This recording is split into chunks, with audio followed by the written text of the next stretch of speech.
ते म्हणतात म्हणजे घेऊ का ना, सुपारी देऊचे ना असं दे, कारण सध्या टायमिंगचा प्रॉब्लेम आहे म्हणून.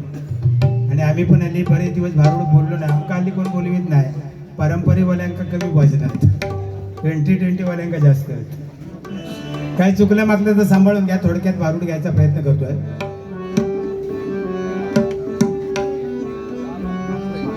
पटापटा. काके जोडी हाती कमंडलू चालल जोगी मचिंदर अलग निरंजन.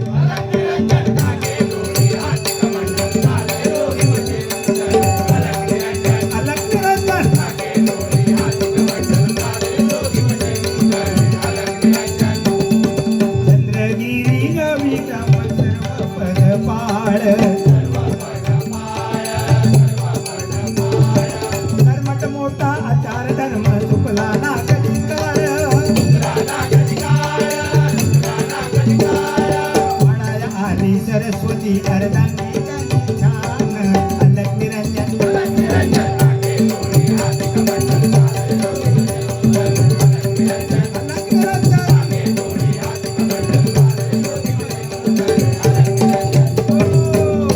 अलग निरंजन अलग निरंजन. स्वामी मच्छिंद्रनाथ फिरत फिरत फिरत फिरत चंद्रगिरी गावामध्ये आले. सर्वपदपाळ ब्राह्मणाच्या घरी आले. आता त्यांची पत्नी सरस्वती पाहिल्याबरोबर बाहेर आली. त्यांना बसायला आसन दिलं. साष्टांग दंडवत घातला. दुःखाचं कारण सांगितलं.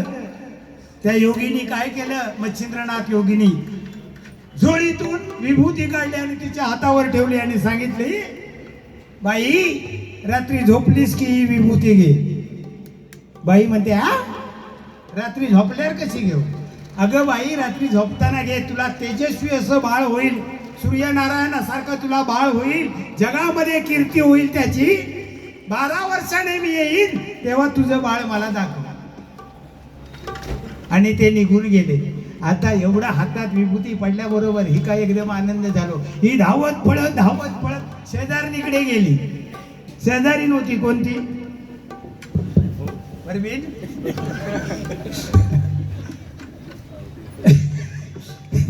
सावतीन शेजारणीकडे गेली आणि तिला सांगताय, अगं आमच्या घरी बाबा आलेलं, बाबा मला त्यांनी विभूती दिली, आता मी आई होणार, आमचं हे बाबा होणार. ती म्हणते, अगं येडी का खुळी? हा शेजारणीचा असाच असता. आपली लाईट गेली की आधी बाहेर जाऊन बघता, बाजूची जी हाकी गेली ती सगळ्यांची गेलेली असती तर ती का बरा वाटता. तसा बघा ही म्हणता गेली आणि म्हणते, अगं काय तू काय येडी आहे? अगं ह्या भोंदूच्या नादी लागू नको, हे पोचलेले लोक असतात. काय म्हणते बघा, अगं भोंदू असते साधू, हे भोंदू असते साधू, त्यांच्या नादी लागू नको. भोंदू असते साधू, त्यांच्या नादी लागू नको. देवी मोठी नाही तर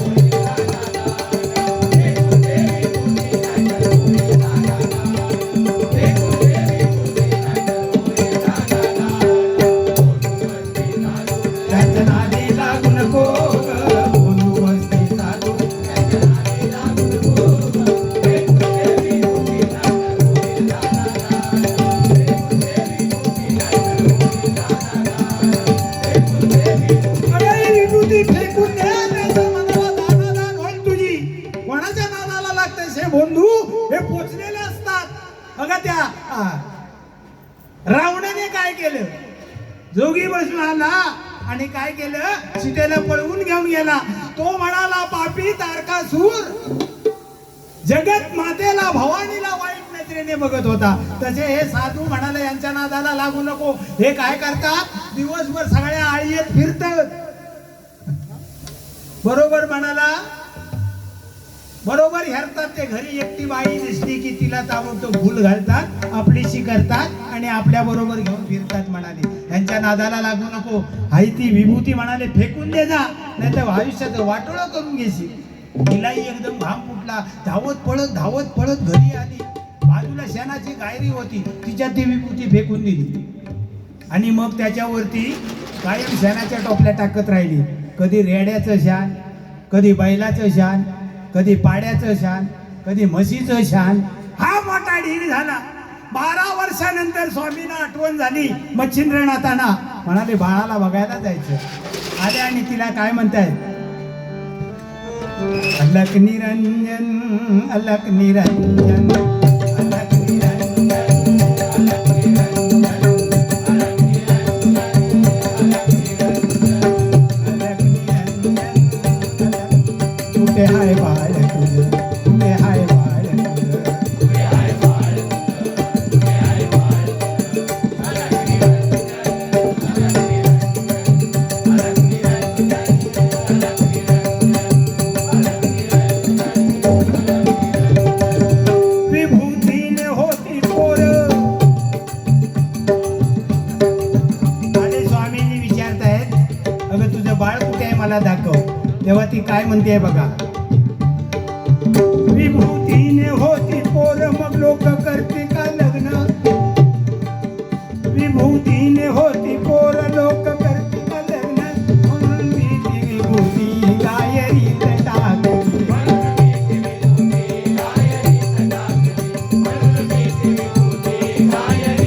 काय म्हणतेस कपाळ करंट्या, मी दिलेली विभूती तू गायरीत टाकलीस.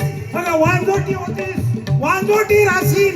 वंशाचा दिवा तुझ्या कुळात कधी पेटणार नाही. काय म्हणतायत बघा, होती स्वान झोटी अगं होती स्वान झोटी राशील वांजोटी. वंशाचा दिवा लागणार ना तुझ्या कुळी. वंशाचा दिवा लागणार ना तुझ्या कुळी. वंशाचा दिवा लागणार ना तुझ्या कुळी. नशीब तुझं फुटलं घडायचं ते घडलं. नशीब तुझं फुटलं घडायचं ते घडलं. दाखवते काय रे म्हणलं, दाखवते काय रे म्हणलं.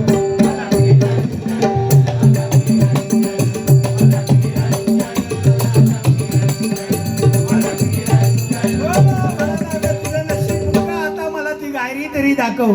तिने नेऊन ती गायरी दाखवली जिच्यामध्ये विभूती तिने फेकून दिली. हा मोठा सेनाचा ढीग. त्यांनी तो बाजूला केला आणि आतला जो बाळ होता त्याला हाक मारली. कशी हाक मारली बघा, प्रतापवंता प्रतापवंता हरिनारायणा सूर्यसुता गोरखनाथा गायरीतून बाहेर ये. बोलावी तुझा हमचिंत.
म्हटल्याबरोबर एकदम तेजस्वी बाळ ते बाहेर आलं. 12 वर्षाचं ते बाळ पाहिल्याबरोबर आईला मोह झाला. धावत धावत गेली आणि त्या पोराला म्हणते, रे पोरा माझ्या जवळ ये, माझ्या जवळ ये, रे बाळा माझ्याकडे ये. तो म्हणतो, आता तुला माझी आठवण झाली. अगं 12 वर्ष माझ्या अंगावरती शेणाच्या टोपल्या टाकत होतीस, तेव्हा कुठे गेली होती तुझी माया. मी तुझं बाळ नाही, तू माझी आई नाही. आजपासून माझं सर्व काही हे कोण, मच्छिंद्रनाथ, हेच माझे गुरु, हेच माझे पिता, हीच माझी माता, असं म्हणून तिला झिडकारून ते चालायला लागले. दोघ जण निघाले बघा, गोरक्षनाथ आणि मच्छिंद्रनाथ. फिरता फिरता फिरता काय करायचे बघा, हा गोरक्ष दिवसभर भीक मागून आणायचा, भिक्षा मागून आणायचा आणि कुठेतरी झाडाखाली किंवा धर्मशाळेमध्ये बसून दोघे जण भोजन करायचे.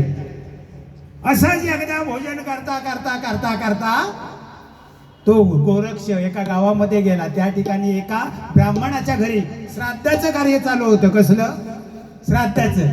हा म्हणाला इथे हाय जेवणाची व्यवस्था.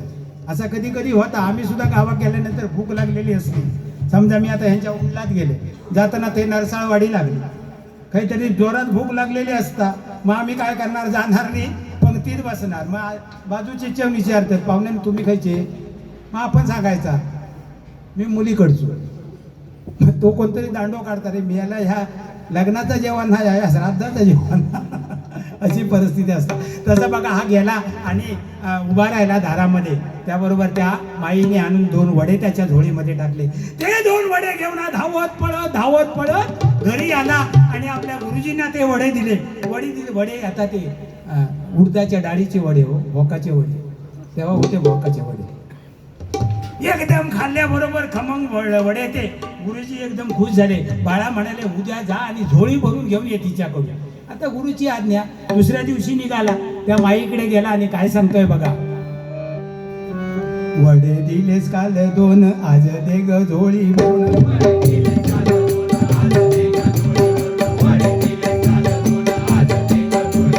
गुरु होते समाधान, तुला देते वरदान.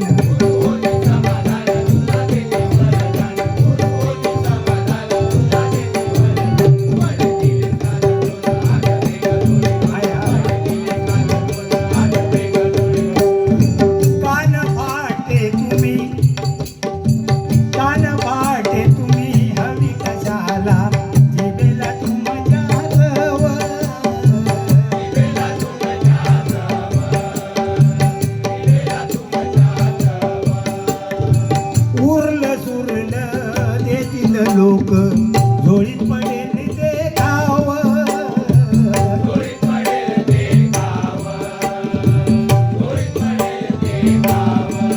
मागशी ते देईन तुला वडे करून दे ग मला.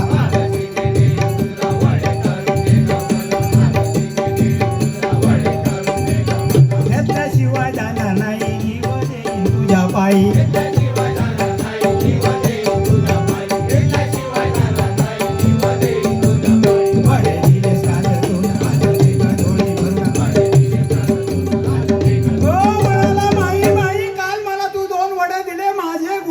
प्रसन्न झाले, आज त्यांनी मला पुन्हा तुझ्याकडे पाठवलंय.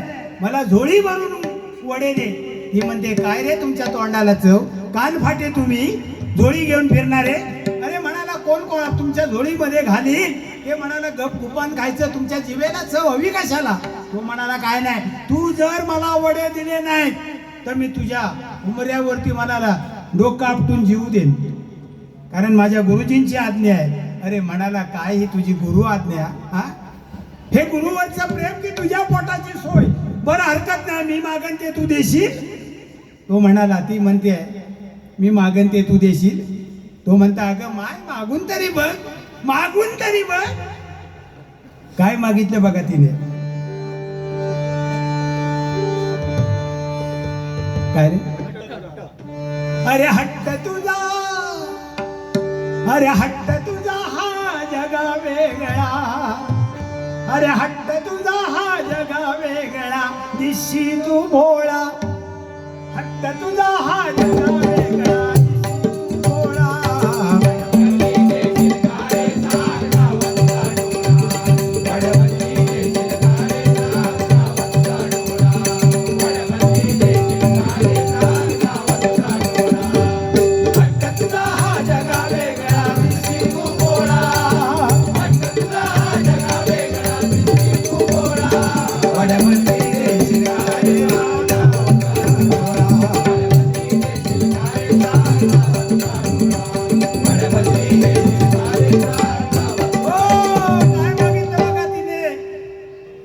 एवढी गुरुनिष्ठा असेल तर मला तुझा डावा डोळा दे.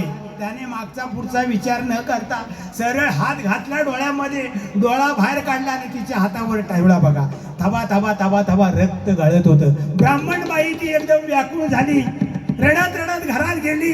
टोपलीवर पीठ मळलं, झोळीवर वडे करून त्याच्या झोळीत घातले. हा आला घेऊन आणि गुरुजींच्या समोर उभा राहिला, पण एक डोळा झाकलेला. गुरुजी म्हणतात काय रे बाबा तुझ्या डोळ्याला काय झालं? सगळी हकीकत सांगितली. तेव्हा गुरुजी म्हणतात बाळा मी तुझी परीक्षा घेतली आणि त्या परीक्षेमध्ये तू उत्तीर्ण झालास. आजपासून तू माझा पट्ट शिष्य. गोरक्षनाथ झाले मच्छिंद्रनाथांचे पट्ट शिष्य. मग सगळ्या 52 देवतांचा त्यांना दर्शन घडवलं, सगळ्या विद्या त्याला शिकवल्या आणि त्याला आज्ञा केली आता तू तपश्चर्येला बस, मी तीर्थयात्रेला निघून जातो. आणि स्वतः तीर्थयात्रेला निघाले.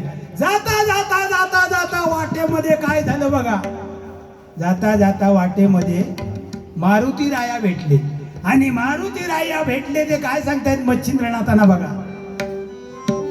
मच्छिंद्रनाथा इच्छा माझी पुरी करा. मच्छिंद्रनाथा इच्छा माझी पुरी करा.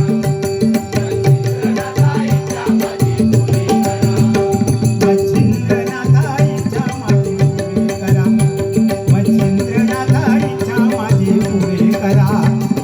मच्छिंद्रनाथा इच्छा माझी पुरी करा.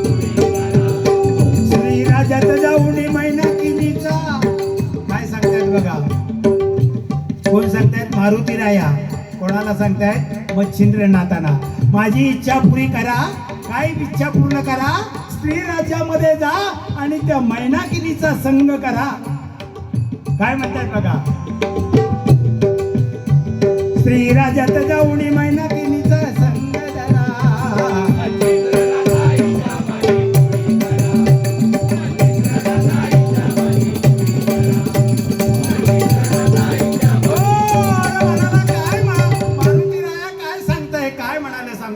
वचन दिलंय. कारण काय झालं एकदा सीतामाईने मला सांगितलं अरे मारुती राया लग्न कर. आता मी आणि लग्न मी रडत रडत प्रभू रामाकडे गेलो.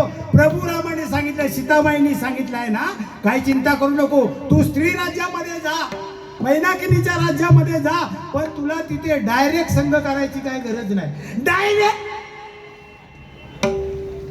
डायरेक्ट नकोच म्हणाला का. तुझ्या नुसत्या भूभूकारानं स्त्रिया गरोदर राहतील आणि त्यांच्या पोटी स्त्रिया जन्माला येतील. एवढी आज्ञा झाल्याबरोबर प्रभू रामांची तो तिथे गेला. आता ती बाई आसुसलेली होती मैनाकिनी, पण हा गेला. त्याने फक्त आपल्या भूभूकाराने सगळं ते होते ते नगरी त्याची सजवून टाकली. पण झालं काय? आणि तिला वचन दिलं की तुझी इच्छा मच्छिंद्रनाथ पूर्ण करील. मला काय, मी ब्रह्मचारी म्हणाला, माझ्यान काय हे जमणार नाही. आणून म्हणाला मी वचन दिलंय जाणे. आता मच्छिंद्रनाथ म्हणतात आता तू म्हणतोस तर बघतो बापडा जाऊन काय जमताय ते.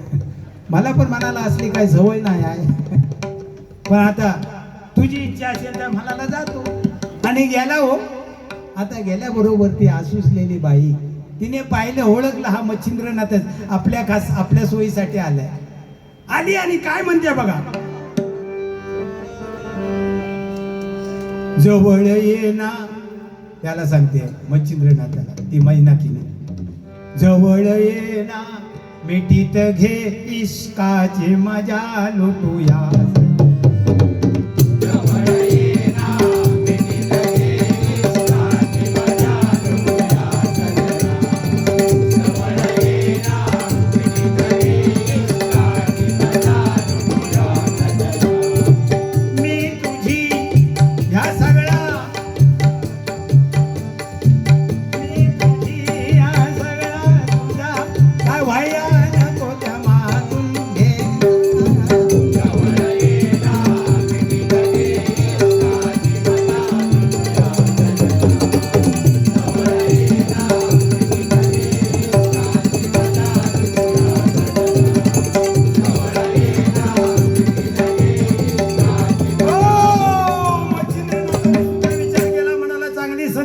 दोघांचं मेतकूट जमलं. ह्या दोघांचं कबुतरांसारखं गुटुरगू चालू झालं. पानाचा विडा ती करते आहे, त्याच्या तोंडात कोंबती आहे. दोघ जण एकदम रंगात आली. ह्याची काय अवस्था झाली बघा. पान विडा काय मचिंदर, पान विडा काय मचिंदर, पान खाऊ कटाचे लाल लाल लाल. पान खाऊ कटाचे लाल लाल लाल. पान विडा काय मचिंदर. ओठावर होई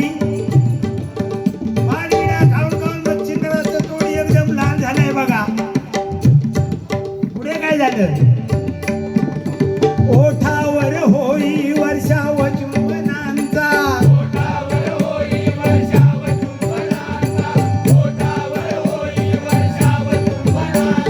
नाच गान खान पिन अभावना कशाचा,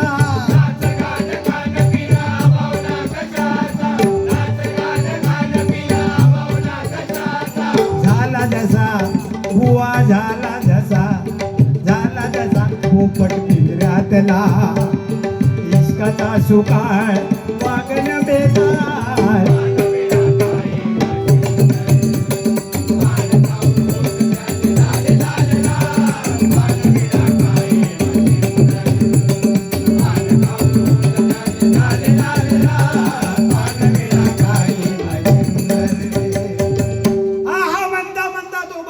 एवढा आरी गेला त्याची सगळी तपश्चर्या भंगाला पावली. बघा काय अवस्था झाली त्याची. बघा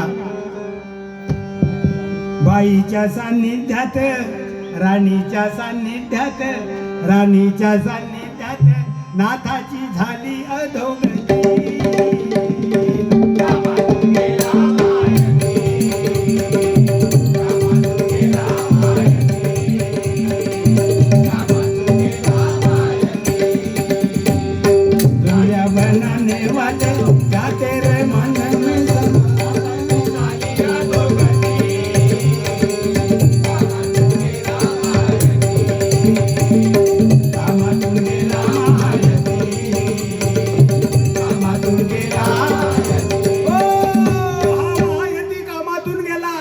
याच्यापासून त्या मैनाकिनीला एक पुत्र प्राप्ती झाली. बघा त्याचं नाव ठेवलं मीननाथ. मच्छिंद्रनाथ, गोरक्षनाथ आणि हा मीननाथ. नाव काय ठेवलं? मीननाथ. झालं बाबा. इकडे काय झालं? गोरक्ष मच्छिंद्रनाथाचा चेला, त्याला एकदम गुरूंची आठवण यायला लागली. ध्यानधारणा विसर्जित केली आणि गुरुला शोधण्यासाठी रानोमाळ भटकत चालला. जाता जाता जाता जाता वाटेमध्ये त्याला कानिपनाथ भेटला. हा चौथा कानिपनाथ भेटला. दोघे जण एकमेकाची ओळख करून देतात. कानिपनाथ काय सांगतोय बघा. कानिप माझं नाव गुरु जालंधरनाथ,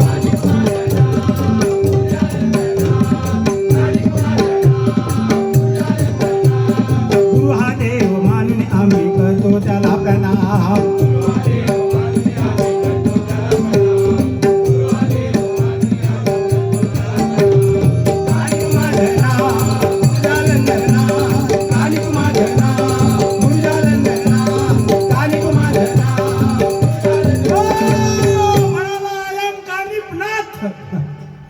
तेव्हा तेवढं ताबडतोब त्याचा हात पकडला त्याला. कोणी? गोरक्षनाथ. अरे म्हणालो कानिपनाथ, तू कानिपनाथ. म्हणाला माझे गुरु जालंधरनाथ. त्याने सांगितलं मी सुद्धा गोरक्षनाथ, माझे गुरुजी मच्छिंद्रनाथ. अरे काय म्हणाला सांगतोस तुझ्या गुरुचं मोठेपण? कोण म्हणतोय? कानिपनाथ म्हणतोय. अरे काय सांगतोस तुझ्या गुरुचं मोठेपण? तो कुठे आहे तुला माहिती आहे? त्या मैनाकिनीच्या प्रेमात अडकलाय. नुसतं प्रेमातच नाही, त्या मैनाकिनीला ह्याच्यापासून एक पोर झालाय. आता तुझा गुरु काय बाहेर येत नाही. यांनी पण सांगितले रे तुझा गुरु कुठे साधा आहे? तुझा गुरु सुद्धा घोड्याच्या लिदीमध्ये त्याला गाडून ठेवलाय. तो सुद्धा म्हणाला कधी बाहेर येणार नाही.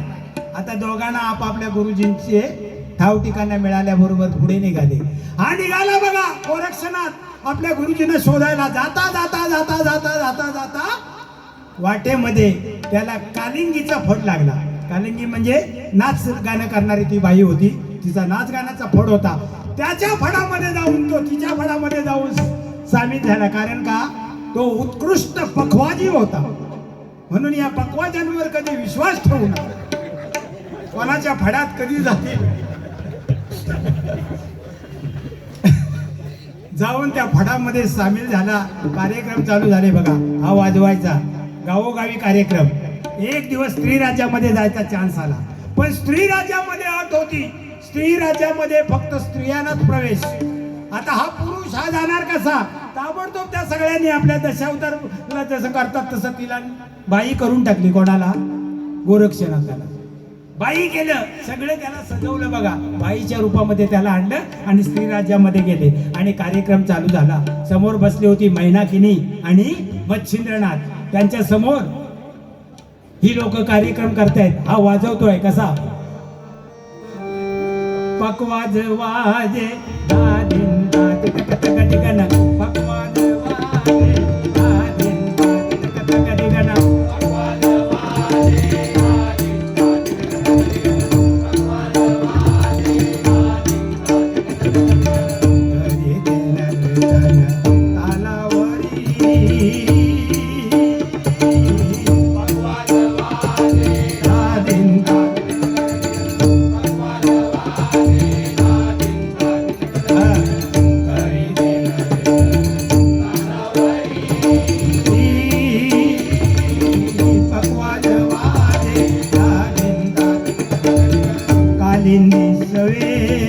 नाचती बाया,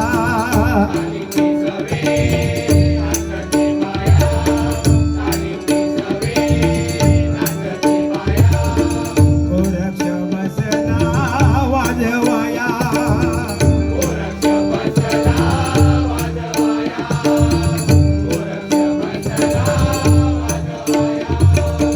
पक्वाद मधुनी निघती बोल,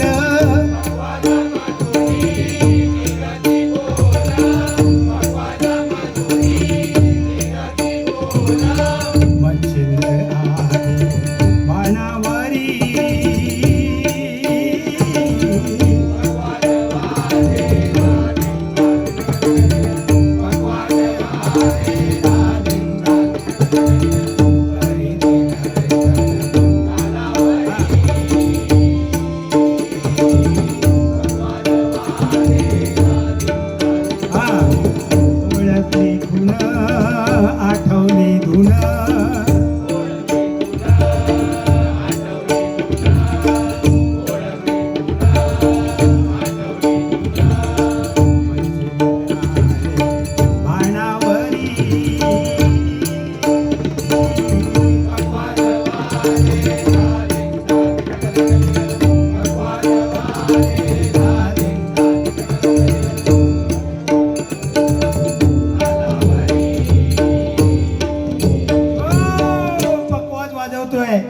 आणि पकवाजामधून बोल निघाले, चलो मच्छिंदर गोरकाया, चलो मच्छिंदर गोरकाया, चलो मच्छिंदर गोरकाया.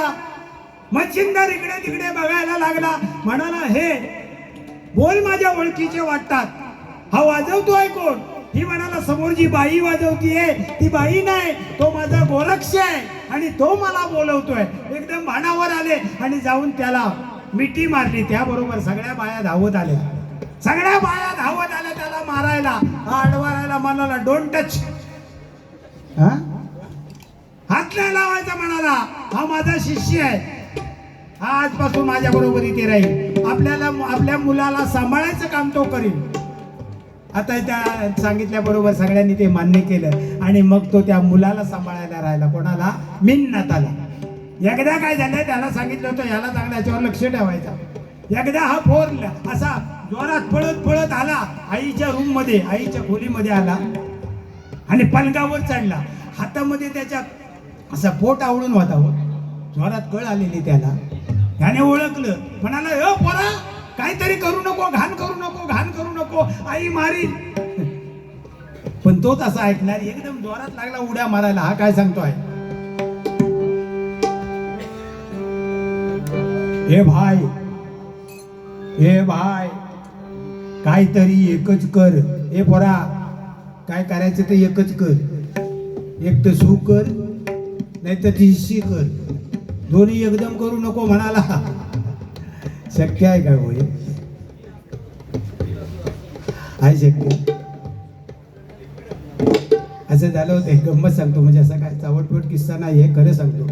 बिरबल आणि बादशाह, बादशाहला एकदा कोणीतरी सांगितलं होतं की पैज लावले, तो बादशाह हरल्यानंतर मग तो बादशाह म्हणाला त्याला, ज्याला हरला त्याला, आता मला सांग तुला काय हवं आहे? म्हणाला मला काय नको, उद्या सकाळी मी येणार आणि तुझ्या महालाच्या समोर तुझ्या दारात म्हणालो ह्याला बसला. कशाला? ह्याला बसला. राजा म्हणाला, अरे म्हणाला आपली बेइज्जती जाणार म्हणाला, एवढं आपल्या दारात जर येऊन हाने म्हणाला नको ते केलं तर म्हणाला त्याने ताबडतोब बिरबलाला बोलवलं. बिरबलाने सांगितलं म्हणाला काय चिंता करू नका, उद्या सकाळी तो आला ना, तो खाली बसला की ताबडतोब बंदूक रोका, बंदूक रोका, मी सांगतो तेवढं फक्त करायचं. तसा तो दुसऱ्या दिवशी आला आणि बसणार, एवढ्या त्याने बंदूक काढली. हो म्हणाला राजा तुम्ही काल सभेमध्ये सांगितलं दरबारामध्ये की काय हवं ते माग, आता म्हणाला तुम्ही मागे काय येता. म्हणाला मी कुठे तुला थांबवते, तुला करायचं आहे ना कर म्हणाला. ह्याने मंत्र देऊन टाकला होता कोणी, बिरबलाने. म्हणाला हे सांग पण हे करताना हे करता का म्हणे, नाही तर गोळी घाली. हा प्रयत्न करून बघत होता. तसं झालं बघा. ह्याने सांगितलं म्हणाला खबरदार काय ते एकच कर. काय म्हणतोय बघा, हे भाय काहीतरी एकच कर, सू कर सी कर, कोणी एकदम केलास तर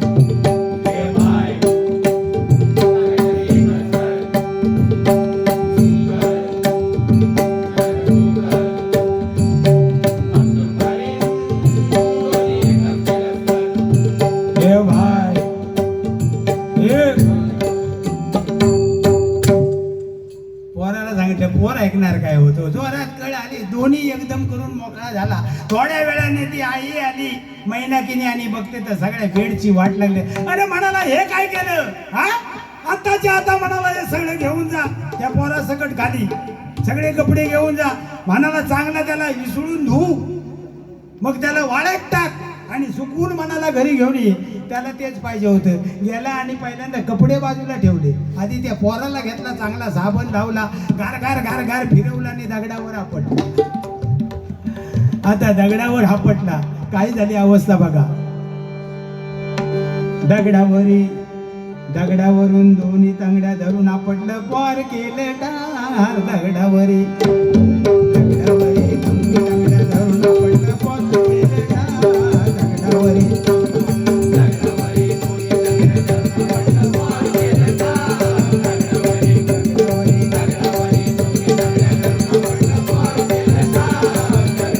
दगडावरी दगडावरी पोराला तर आपटलं, पोर स्विच ऑफ झालं बघा. त्याला वाळत टाकला, मग सगळे कपडे धुतले आणि घरी आला. आई आली ती मैनाकिनी, म्हणाली माझं बाळ कुठे आहे. म्हणाला तुम्ही सांगितलं ना त्याला चांगला धुव आणि वाळत घाल म्हणून. त्याला म्हणाला चांगला आपटला, चांगला धुतला, वाळत घातलाय म्हणाला. आता त्याबरोबर ती म्हणते अरे चांडाळा केलंस काय, तू माझ्या पोराला ठार मारलं, माझं पोर आत्ताच्या आत्ता जिवंत करून दे. त्यांनी सांगितलं हरकत नाही, तुझं पोर जर तुला जिवंत हवं असेल तर माझी सुद्धा एक अट आहे. माझ्या गुरुला तू तुझ्या पासामध्ये अडकवलंय, त्याला मुक्त कर, त्याला घेऊन मी जातो, तुझ्या बाळाला मी जिवंत करतो. शेवटी आई ती आपल्या बाळासाठी तिने मच्छिंद्रनाथाला आपल्या पाशातून मुक्त केलं. त्याने त्या बाळाला जिवंत केलं आणि पुन्हा मच्छिंद्रनाथ आणि गोरक्षनाथ पुढच्या तीर्थयात्रेला निघून गेले आणि आमचं भारूड इथे संपलं. काके झोळी हाती कमंडलू चालले जोगी मच्छिंद्र अलग निरंजन. काके झोळी हाती कमंडलू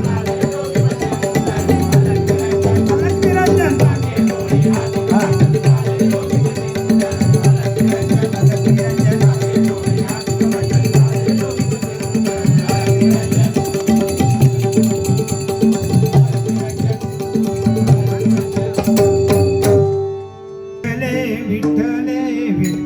रखुमाई सावळे विठ्ठले विठ्ठले विठ्ठले रखुमाई सावळे.